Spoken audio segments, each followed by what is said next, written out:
नमस्कार, मी पूजा. परिपूर्ण स्वादमध्ये आपलं मनापासून स्वागत.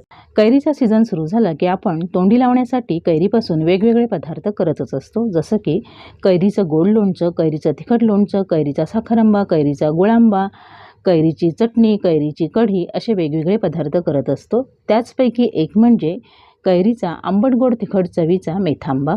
मेथांबा चवीला इतका अप्रतिम लागतो की यासोबत तुम्ही नक्कीच 2 पोळ्या जास्ती खाल. एखाद्या वेळेस आजारपणामुळे आपल्या जिभेची चव गेली असेल, अशा वेळी देखील आपण हा मेथांबा खाऊ शकतो. जिभेची चव नक्कीच वाढेल. वर्षभर टिकणारं कैरीचं लोणचं ही रेसिपी मी नुकतीच आपल्या चॅनलवर अपलोड केलेली आहे. ती लिंक मी डिस्क्रिप्शन बॉक्समध्ये देत आहे. ती रेसिपी तुम्ही पाहू शकता. चला तर मग आजच्या रेसिपीला सुरुवात करूया. मेथांबा करण्यासाठी इथं मी एक तोतापुरी कैरी घेतलेली आहे. बघा, कैरी अगदी फ्रेश आहे. हाताने अशी दाबून बघायची, अगदी कडक असली पाहिजे. कैरी काढून खूप जास्त दिवस झालेले नाही पाहिजेत. कैरी मी आधी स्वच्छ धुवून घेतली, नंतर ती कपड्याने पुसून घेतलेली आहे. इथं मी तोतापुरी कैरी घेतली आहे. तुमच्याकडे जी कैरी उपलब्ध असेल ती घेतली तरीही चालेल, पण कैरी ताजी असावी. आता आपण या कैरीचं साल काढून घेऊया. अशा पद्धतीने संपूर्ण कैरीचं साल काढून घ्यायचं आहे. तुम्हाला सालासहित मेथांबा आवडत असेल तर तशी चिरून घेतली तरीही चालेल. बघा, मी संपूर्ण कैरीचं अशा पद्धतीने साल काढून घेतलेलं आहे. आता आपल्याला ही कैरी चिरून घ्यायची आहे.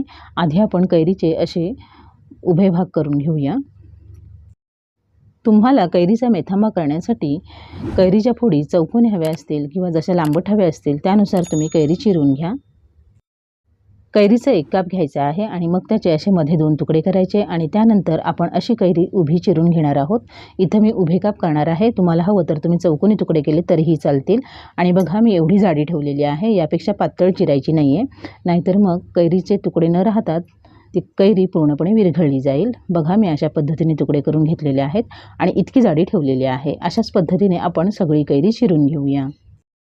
आपण घेतलेली कैरी सगळी चिरून झालेली आहे आणि तुम्ही पाहू शकता बरोबर 1 कप होतील इतक्या फोडी तयार झालेल्या आहेत. आता आपण पुढची तयारी करूया.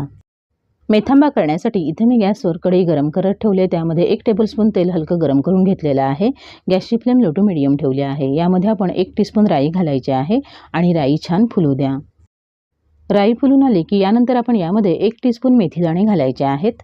यानंतर 2 सुकलेल्या लाल मिरच्या मी असे तुकडे करून घेतलेल्या आहेत आणि यानंतर आपण पाव टीस्पून हिंग घालायचा आहे.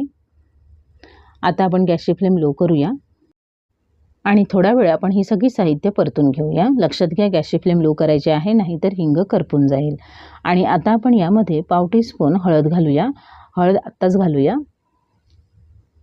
हळद यामध्ये मिक्स करून घेऊया आणि लगेचच यामध्ये कैरीच्या फोडी घालूया, म्हणजे हळद करपली जाणार नाही. आता आपण या कैरीच्या फोडी यामध्ये व्यवस्थित मिक्स करून घेऊया आणि 1 ते 2 मिनिटं छान परतून घेऊया. कैरीच्या फोडी फोडणीमध्ये मिक्स करून झाल्या की चवीनुसार मीठ घालूया, म्हणजे कैरीच्या फोडी लवकर शिजून मऊ होतील. आता आपण पुन्हा ही सगळी साहित्य मिक्स करून घेऊया आणि थोडा वेळ लो टू मीडियम फ्लेमवर परतून घेऊया. 3-4 मिनिटं मी लो टू मीडियम फ्लेमवर या फोडी परतून घेतल्यानंतर पाहिलं तर त्या पूर्णपणे शिजलेल्या नाही आहेत. बघा, अजून त्या चमच्याला कडकच लागत आहेत. म्हणून आपण काय करायचं, पुन्हा एक वेळ मिक्स करून घ्यायचं. गॅसची फ्लेम लो करायची आणि यावर 2 मिनिटांसाठी झाकण ठेवून द्यायचं, म्हणजे वाफेवर त्या छान शिजल्या जातील. 2-3 मिनिटांनी झाकण काढल्यानंतर तुम्ही पाहू शकता कैरीच्या फोडी आधीपेक्षा मऊ झालेल्या आहेत. हलक्या हाताने एक वेळ ढवळून घेऊया. सारखं ढवळायची नाही आहेत, कारण मग कैरीच्या फोडी कुस्करल्या जातील. बघा, इतपतच कैरीच्या फोडी शिजवून घ्यायच्या आहेत. यापेक्षा अजिबात जास्त शिजवायच्या नाही आहेत, नाहीतर मग कैरीच्या फोडी अक्क्या न राहता त्यामध्ये विरघळून जातील. आता आपण यामध्ये 1 टीस्पून घरगुती लाल तिखट घालूया. तुम्ही काश्मीरी मिरची पावडर घातली तरीही चालेल. आणि यानंतर आपण पाव कप बारीक चिरलेला गूळ घालणार आहोत. आता इथं मी घेतलेली कैरी तोतापुरी होती, ती कमी आंबट असते, म्हणून मी 1 कप कैरीच्या फोडीसाठी पाव कप गूळ वापरलेला आहे. पण तुम्ही घेतलेली कैरी जर आंबट असेल तर अर्धा कप गूळ घ्यावा लागेल. आता ही सगळी साहित्य आपण हलक्या हाताने व्यवस्थित मिक्स करून घ्यायचे आहेत. तुम्हाला जर मेथांबा जास्त दिवस टिकवायचा असेल तर यामध्ये पाणी न घालता फक्त गुळाच्या पाकामध्ये कैरीच्या फोडी शिजवून घेऊन तुम्ही मेथांबा जास्ती दिवस हवाबंद डब्यात भरून ठेवू शकता। पण यामध्ये मी 2 टेबलस्पून पाणी घालणार आहे। खूप जास्त पाणी घालायचं गरज नाही आहे, कारण आधीच कैरीच्या फोडी शिजलेल्या आहेत। जर कैरीच्या फोडी शिजल्या नसतील तर तुम्ही अजून थोडं पाण्याचं प्रमाण वाढवलं तरीही चालेल। यामध्ये पाणी घातलं म्हणजे गूळ पटकन विरघळला जातो आणि गुळाचा पाक तयार होतो।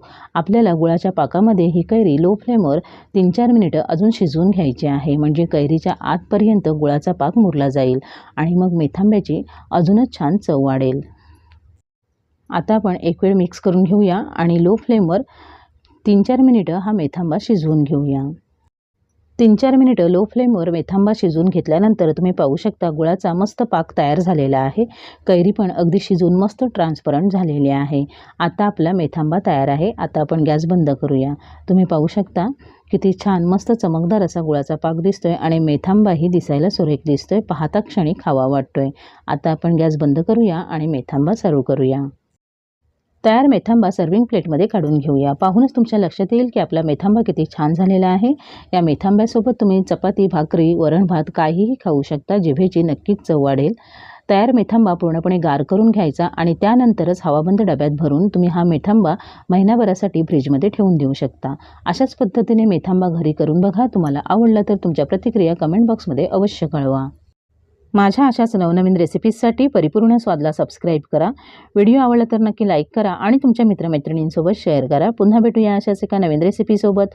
पूर्ण व्हिडिओ पाहिल्याबद्दल धन्यवाद।